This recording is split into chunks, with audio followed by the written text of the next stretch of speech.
In this tutorial, I'm going to share with you 4 important tips to simplify your urban sketching. And this is one of the most complex and ornate buildings I could find. But if you follow my tips, it's much easier than you think. So even before we consider all the details of this reference, we need to consider perspective. So that's our first tip. I've got a template here which I've put on Patreon for my members.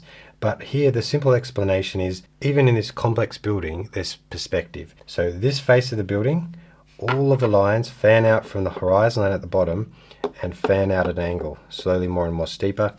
And on this side, the horizon line comes out steeper this way. We also need to consider that the dome has some nice ovals here that we need to consider when we're sketching. So the second tip is to plan your sketch out. It's such a complex thing, we need to plan out on our page. So what we're going to first do is break the building into 4 sections. And I'll probably start off center. So this dot here, and then put a dot here at the bottom. And so that gives it enough space if you want to add a little bit of water. And then we'll put a dot for halfway, and we'll split those 2 up with 2 more dots. So now we have, from the top to the bottom, we've got 4 dots. Now that's the spine of our sketch. So now on the second dot we have here, we're going to put 2 dots either side. And we go along here the same here, and on this side the same here. And then we go down to the third dot, and we go across the same distance there. So we double the distance from this dot there, and we go across again, 1, 2. And then we come down the same from the last dot, and here 2, and that will be those 2 dots. So now I can see that this fits nicely on the page. Now, do we go into the detail and draw every statue and the eyes and mouth of everything? No, of course not. We go to the main shapes. As always, I like to map out where the main shapes are. So this is the way I've broken down this building here. The 2 faces on either side are part of that perspective that we did before. Okay, so let's start at the top here. And I'm kind of looking at that top dot and down to there. Okay, and then we can draw this line here. And it has that oval. We're going up. We can even go higher than that dot. See how I changed my angle? I want to make it quite dramatic. And that's okay. If you make a mistake like that, you can just cover it up. That's the second line. Okay, so we've got then these 2 sides. And you can just draw a straight line, or we could follow some of the silhouettes and interesting details. Across here, we can see that straight line just here. But instead of going just straight across, we can follow some of these statues. Just an impression. I like doing these in one line because it's really nice how you have that gap down there. Now we want to do this section here. We can make our way down to it. There's 2 little figures. We're going towards this corner here. You can draw these little figures in afterwards if you like. Okay, we've got to that corner. Come down that pole. Okay, and then we come down this way. See this point here, that's about there. So we can actually mark those out if we like here. So you can put, that's that front face here, comes down here. Now I've got those 3 faces, which helps because that line goes down here, and then we can follow this line. Okay, see the middle of this front face here, that's probably where that triangle is here. Comes down like that. So we have this section and this section now. We can move across, and I just want to create that little gap between that side building. So we'll go up here like this, and that corner of that roof, that's where I stop and go across, and coming down. Just generally across there, there's that section where the ledge is here. You can see here I've got that dome, got the 3 faces, and then I was able to put on each side one of these doorways. Now let's go onto the bottom, and we've got that boat sitting here. Now remember, we're not doing the detail too much, so we're just leaving it as a silhouette. And then we've got another boat here, outline that. Okay, and a boat on this side as well. Now we have those main shapes. Now I can confidently put in those background buildings just from observation. Starting on the side here, we've got there, and then I've got another dome, and I'm just comparing to the roof here, and how far does that dome come down. So there, that's the dome behind. Then we can make the tower. So let's put a dot here. That's as high as I want that building to go. Just compare to the bottom of the roof there. Keep the ovals happening. Okay, and then we come down. And where's that? There's a curved roof. It's actually a little bit there. There we go. And then there's a building here, so like that. And we'll leave that flow off the edge of the page. Okay, then we come down on this side and exaggerate some of these angles to make them more interesting. There, and the silhouette of a tree. Now we can do this top shape because we've done the main shapes. We'll go down. It's almost like the next size that we can look at. Now, how high do we want it to go? That could be to the dome, and then the dome could be up there. So just looking at the silhouette once again. So even though it's a very complex building, I've got all the big shapes, and I didn't really think about or get overwhelmed with the ornate detail. So tip number 2 is to do with doing the details. So I recommend you ask yourself, how much detail do you need? And it usually has to do with how big your sketch is. If I did a little thumbnail sketch, you couldn't fit in any of this detail. You just have to imply it very subtly. This sketch here is a medium-sized sketch, and so you can imply a lot more detail. But you can see here with some of these figures I've started to do, I'm not going to be doing the heads, drawing the heads or the arms or the individual things. It's still outlining the shapes. So what we need to do when we're looking at the details is still start at the next biggest shape. So we've already done the main shapes.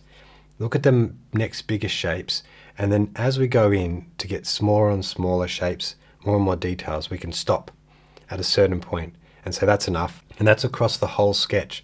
So don't start here and start detailing all the little plaster works and details here and make your way across.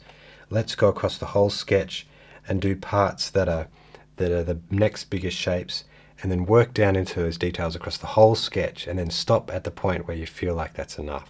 We've got a nice triangle here, so let's add the triangle in here like this.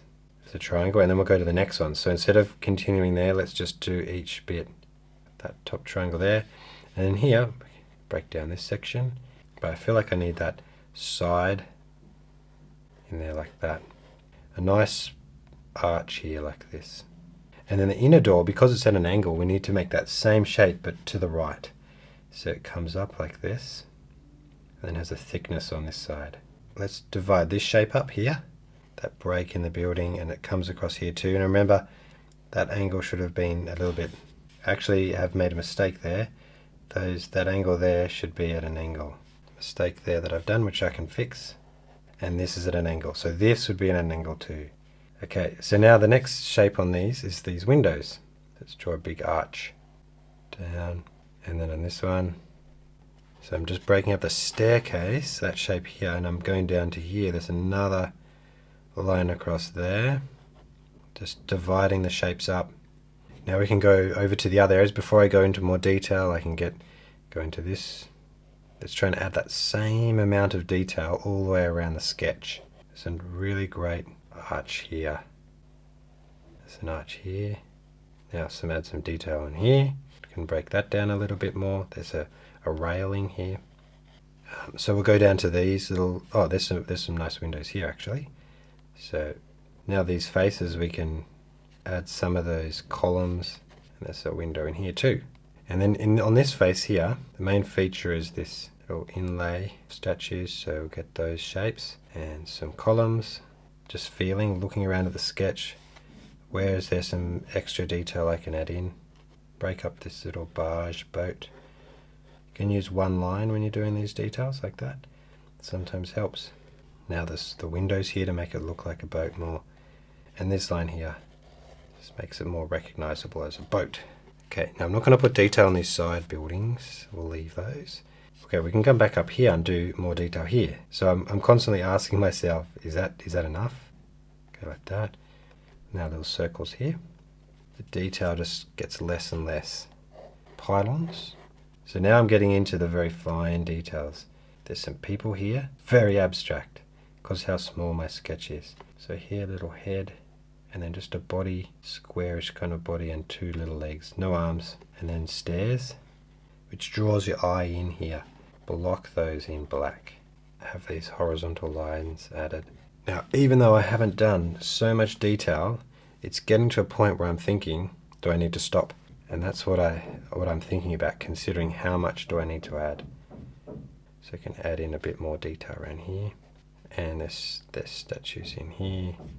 And then I haven't added in so many details here. There's little circles and details around those windows there. So that is where I'm going to stop the sketch right there. There's enough detail in this sketch to get the impression of what's going on. So now that I've gone from the main shapes and I've gone into as much detail as I want, now let's add a wash on top to bring it alive.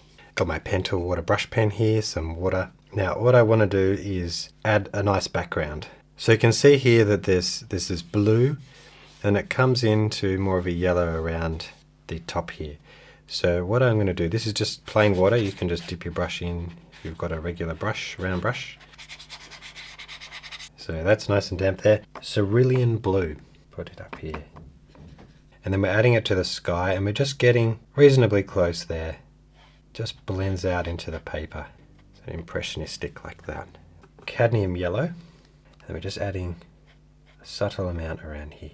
Okay, so it's just very subtle. So what I'll do here is yellow ochre, and then just a touch of something like Paynes grey. We're just going to go across the whole thing.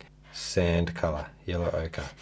And it can come across rose and put that in, and just change the colour subtly. Just warms that colour up. And some here as well. It bleeds it out. Trying to make sure I don't miss anything important. Someone asked how do I add the splatters? Water and then just tap. You can tap like this as well, but it doesn't work so well with my water brush pen, tapping like that. It's better for a normal brush.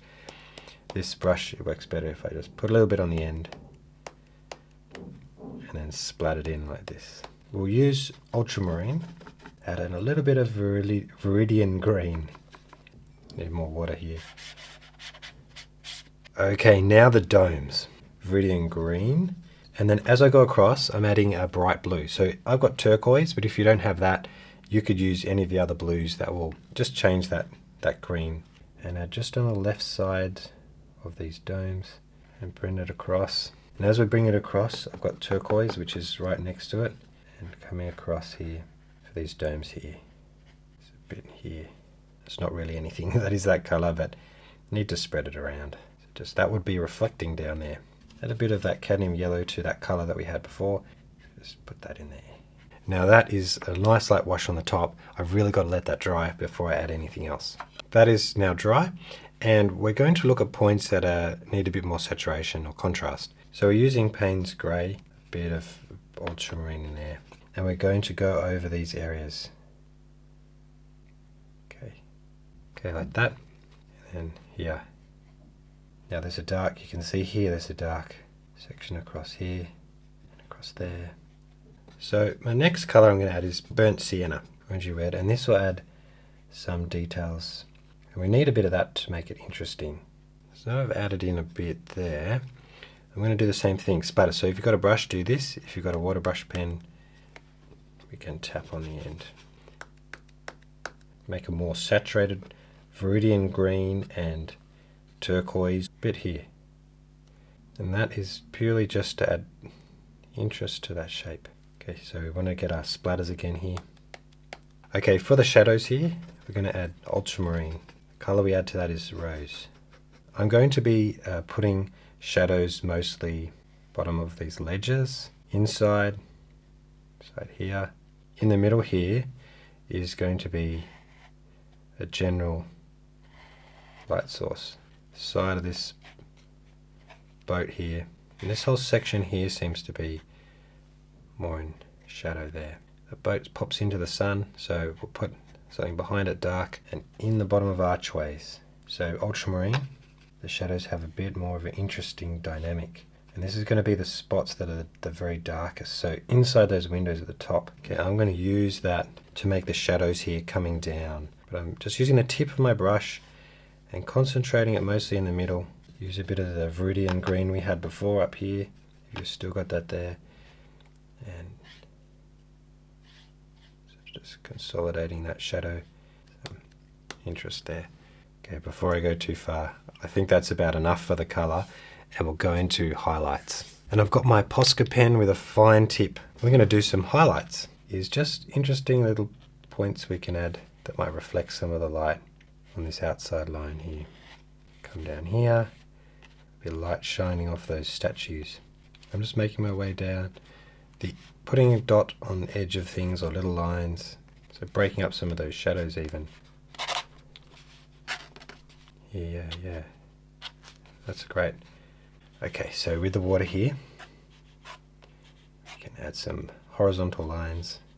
And I did intend it to have a nice gradient from light yellow ochre here to more of an orangey, but it just hasn't turned out when it's dried. So I've got burnt sienna, and I'm going to add a bit more of that spray here. Down here would help too.